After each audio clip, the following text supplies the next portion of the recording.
Halo, Sobat Berbocor, apa kabar semuanya? Semoga sehat-sehat selalu. Kembali lagi saya akan membahas sedikit tentang Timnas Indonesia yang akan melakoni dua laga penting di bulan November ini, yaitu menghadapi Timnas Jepang pada tanggal 15 November dan menghadapi Timnas Arab Saudi pada tanggal 19 November.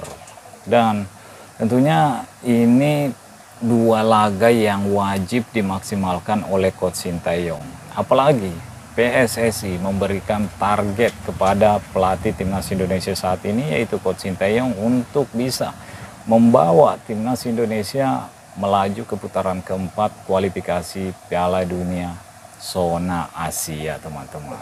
Ini tentunya berawal dari tergelincirnya Timnas Indonesia di dua laga sebelumnya di bulan Oktober melawan Timnas Bahrain, melawan Timnas Cina, sehingga membuat pelatih Timnas Indonesia dievaluasi oleh PSSI kinerjanya, teman-teman. Dan bisa saja kalau Coach Sintayong tidak mampu membawa Timnas Indonesia lolos ke putaran keempat, ya mungkin kursi kepelatihan Timnas Indonesia yang diduduki oleh Coach Sintayong saat ini bisa menjadi kursi panas bagi Coach Sintayong sendiri jika tidak mampu membawa Timnas Indonesia lolos ke putaran keempat. Dan gimana menurut teman-teman semua, apakah ini target yang realistis bagi Timnas Indonesia untuk lolos ke putaran keempat atau bagaimana? Dan apakah kalau memang Coach Sintayong tidak mampu membawa Timnas Indonesia lolos ke putaran keempat, apakah Coach Sintayong layak untuk dipecat sebagai pelatih Timnas Indonesia? Silakan tulis komentar kalian di kolom komentar. Karena bisa saja suara-suara tentang pergantian pelatih ini akan semakin menguap di publik jika Coach Sintayong kembali gagal mendapatkan poin di dua laga di bulan November ini, teman-teman, melawan Timnas Jepang dan melawan Timnas Arab Saudi. Sementara kita juga tahu sendiri Jepang bukan lawan yang mudah untuk bisa dikalahkan oleh Timnas Indonesia. Bukan lawan yang mudah untuk bisa diimbangi oleh Timnas Indonesia. Jepang dengan peringkatnya saat ini saja kita cukup jauh dari Timnas Jepang. Dari peringkat 130 dan dengan peringkat 16 atau 15, teman-teman. Arab Saudi pun begitu, jauh juga di atas kita secara peringkat. Tapi ya kembali lagi, di dalam sepak bola ada namanya keberuntungan. Dan pengamat-pengamat bilang bola itu bundar.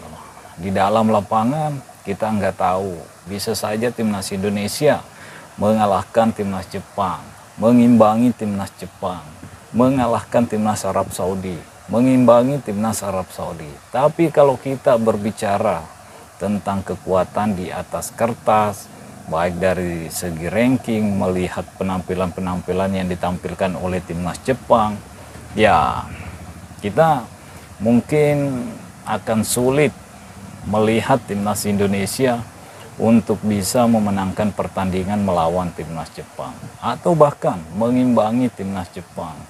Tapi kita kembali lagi ke hal yang tadi, yaitu masalah keberuntungan dan bola itu bundar. Kita tidak tahu apa yang akan terjadi di pertandingan melawan Jepang dan bagaimana hasil akhirnya. Begitupun dengan melawan Timnas Arab Saudi.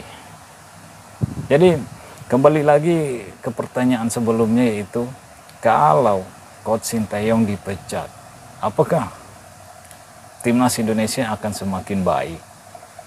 Apakah pelatih yang akan melatih Timnas Indonesia akan tetap menggunakan pemain-pemain yang ada saat ini atau bagaimana? Kan banyak juga yang berpendapat seperti itu.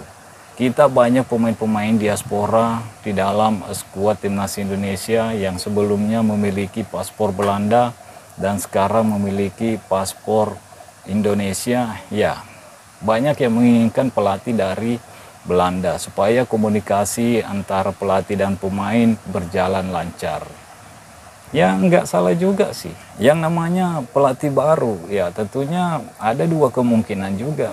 Bisa sukses, bisa gagal. Meskipun pelatih yang akan melatih dalam suatu tim memiliki nama besar, teman-teman.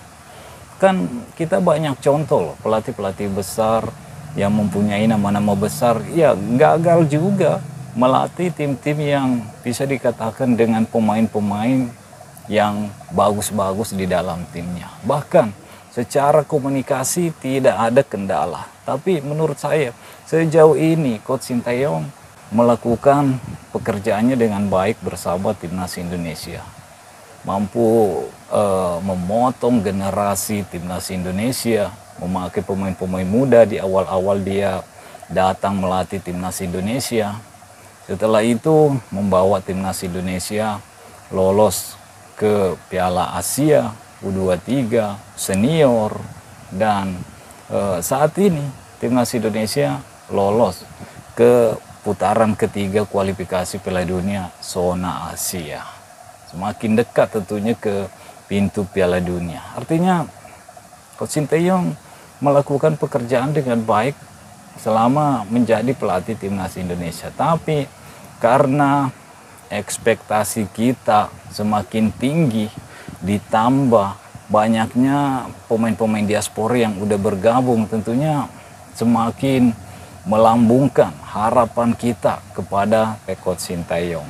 Melambungkan harapan kita untuk melihat timnas Indonesia bisa lolos ke Piala Dunia. Padahal secara peringkat kita masih jauh untuk menuju ke hal itu. Tapi secara pemain-pemain, ya kita memang udah memiliki pemain-pemain yang bagus di dalam timnas Indonesia saat ini. Bagus juga, tentunya belum cukup juga, teman-teman. Masih banyak hal-hal yang harus dilihat di dalam tim yang memiliki pemain-pemain bagus. Apakah dari segi kekompakan, apakah dari segi chemistry, itu yang harus dilihat juga. Apakah pemain yang bagus ini udah merata di setiap posisi yang ada di timnas Indonesia saat ini. Jadi mari kita melihat kembali ke belakang bagaimana timnas kita. Jangan hanya melihat timnas kita saat ini yang udah lolos ke putaran ketiga kualifikasi Piala Dunia, udah memiliki pemain-pemain yang bagus, pemain-pemain diaspora yang bergabung bersama timnas Indonesia. Tiba-tiba kita melambungkan harapan yang cukup tinggi, teman. Dan saya melihat posisi Coach Sintayong bersama skuad timnas Indonesia saat ini, ya gimana ya? Karena tentunya banyak juga yang berpikir bahwa Pak Erik selaku Ketua Umum PSSI saat ini tentunya punya koneksi yang bagus.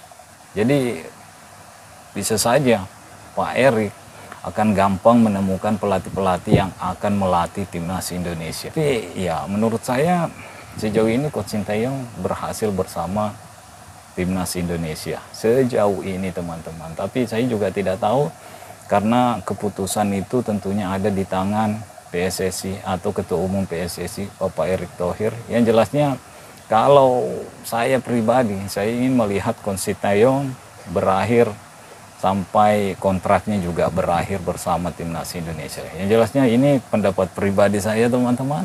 Kalau teman-teman punya pendapat lain, ya silahkan ungkapkan di kolom komentar. Oke, mungkin sampai di sini dulu. Stay healthy, no baper-baper. Bye-bye.